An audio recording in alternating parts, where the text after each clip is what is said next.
नमस्कार, मैं सुनीता दास। मैं मौजूद हूँ ग्राम सभा हरिपालपुर में, जहाँ मेरे साथ प्रधान जी के रूप में प्रवीण कुमार यादव जी मौजूद है। उनसे मैं जानना चाहूंगी कि अभी तक इन्होंने 4 साल में अपने ग्राम सभा में क्या क्या विकास कार्य को अंजाम दिया और आने वाले 1 साल के लिए क्या रूपरेखा बनाए हैं, जिससे उनके इस बार चुनावी रणनीति को ग्राम सभा के लोग समझ पाए। हमारे साथ चाय की चर्चा में मौजूद है। आपका हमारे चैनल में बहुत बहुत स्वागत है। धन्यवाद।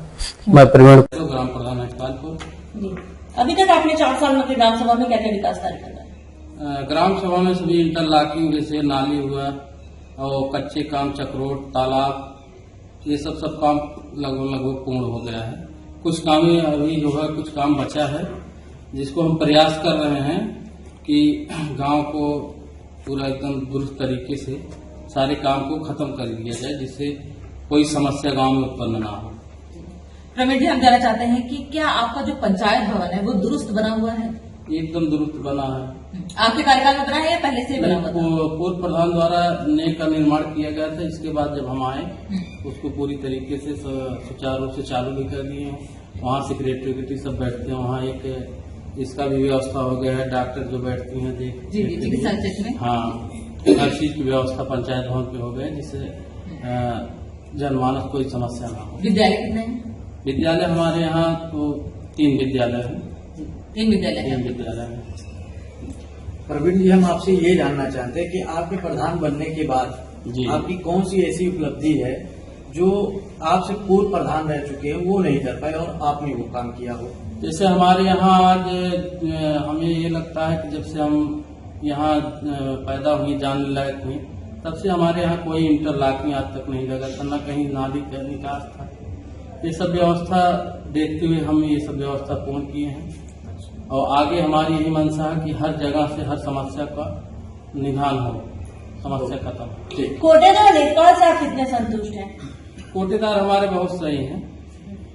हर सुख दुख में अगर हम कह देते हैं तो तैयार रहते हैं और उनसे जनता भी संतुष्ट है।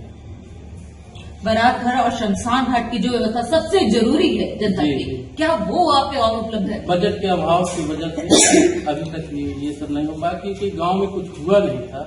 ये पहले गांव का रास्ता दुरुस्त हो, नाली दुरुस्त हो, इसके बाद ये व्यवस्था हो। जी। और एक शमशान घाट का होना तो बहुत जरूरी है। हाँ, होना जरूरी है, लेकिन पहले जब आदमी घर से गांव से निकल नहीं पाएगा, वो व्यवस्था जरूरी है। तो पहले आपने इस पे ध्यान दिया? हाँ, पहले इस पे ध्यान दिया। इससे सबको खत्म करके इसके बाद जो आगे प्रक्रिया होगी, खेल मैदान या और सब कुछ चीजें जो है सब व्यवस्था की जाए। और आपके यहाँ जो वृद्धा पेंशन और ये वगैरह कार्ड वगैरह बन गए हैं? ये सब बन गया हमारे यहाँ सबसे आगे। अच्छा। हाँ। और आपके यहाँ इस बार कितनी कॉलोनी आवंटित हुई?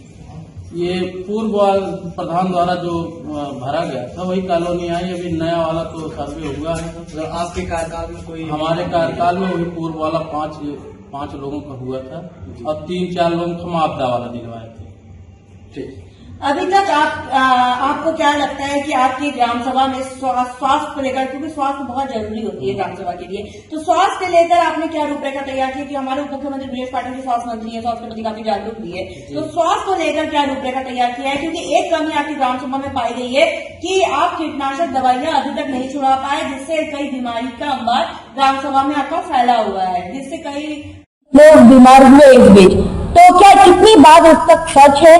क्या है? जनता भी जानना चाहती है, सरकार भी जानना चाहती है। नहीं, जनता ठीक है, जनता तो सब जानती ही है कि क्या छिड़का गया, क्या ना छिड़का गया। ये तो पक्ष विपक्ष की बात है। कोई हमसे संतुष्ट है तो हमारी बड़ाई करेगा, कोई नहीं संतुष्ट है तो हमारी बुराई करेगा। ये बात तो जनता बताएगी छिड़की गई कि नहीं छिड़की गई।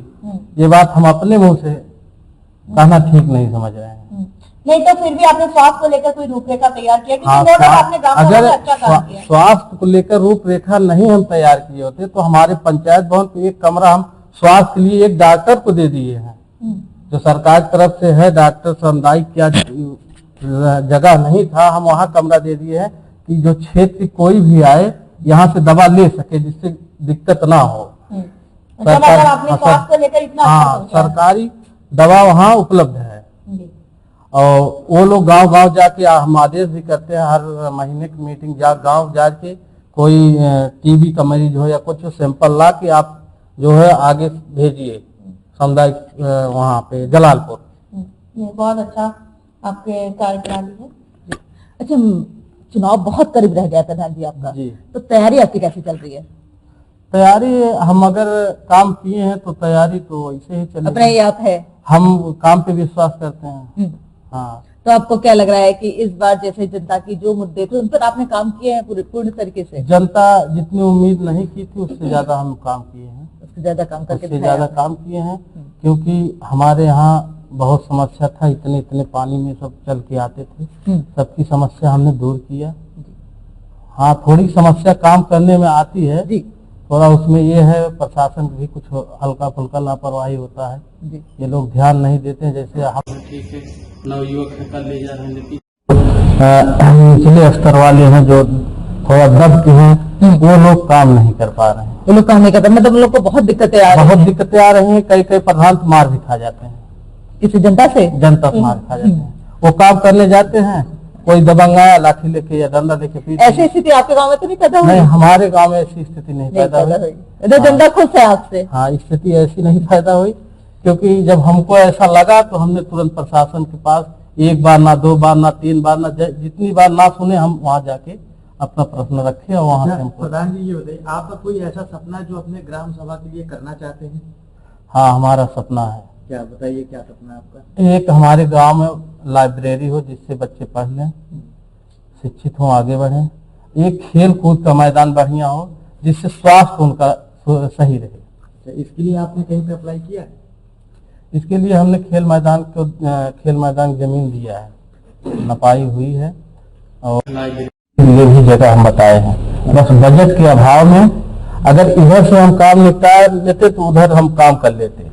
अभी गांव का वही इंटरलॉकिंग बाकी, वही निपटाने के बाद इसके बाद उस पर पूरा फोकस है। ठीक, टोटल सरकार से अब आप किस तरह की मदद चाहते हैं कि आपकी ग्राम सभा का विकास हो सके, और आम जनमानस से आप क्या कहना चाहेंगे कि इस बार आप चुनावी मैदान में किन किन रणनीति के साथ, इरादों के साथ और वादों के साथ उतर रहे हैं? हम सरकार से यही मदद चाहते हैं कि चाहे जितने भी प्रधान जो भी हों, चाहे वो निचले स्तर से हों या उचले स्तर से हों, उससे मतलब नहीं। अगर एप्लीकेशन जाता है प्रधान द्वारा कि ये चपरोट नहीं पाटने दे रहे हैं, ये फला नहीं करने दे रहे हैं, इस पे पूरा एक्शन लेके फोर्स लेके पटवाए। इससे ये एहसास हो कि प्रधान जो है अगर डिस्टर्ब करेंगे फोर्स आएगी, इसलिए काम में बाधा ना हो।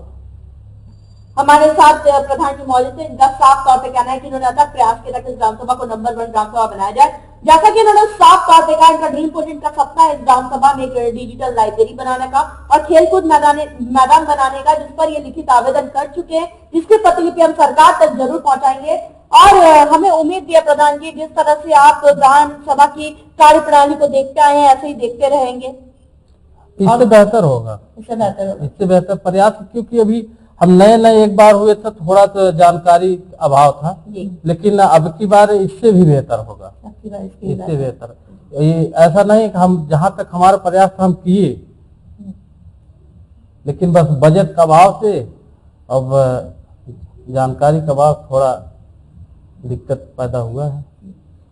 हमारे साथ प्रधान जी मौजूद थे, इनका साफ तौर पे कहना है कि उन्होंने इससे बेहतर काम करके आने वाले चुनाव में दिखाएंगे। अब देखने वाली बात बस ये होगी कि इस ग्राम सभा को हम एक आदर्श ग्राम सभा के रूप में लखनऊ ले जाते हैं। यानी वीडियो जर्नलिस्ट सत्य प्रताप सिंह के साथ मैं कविता दास, उत्तर प्रदेश, लखनऊ।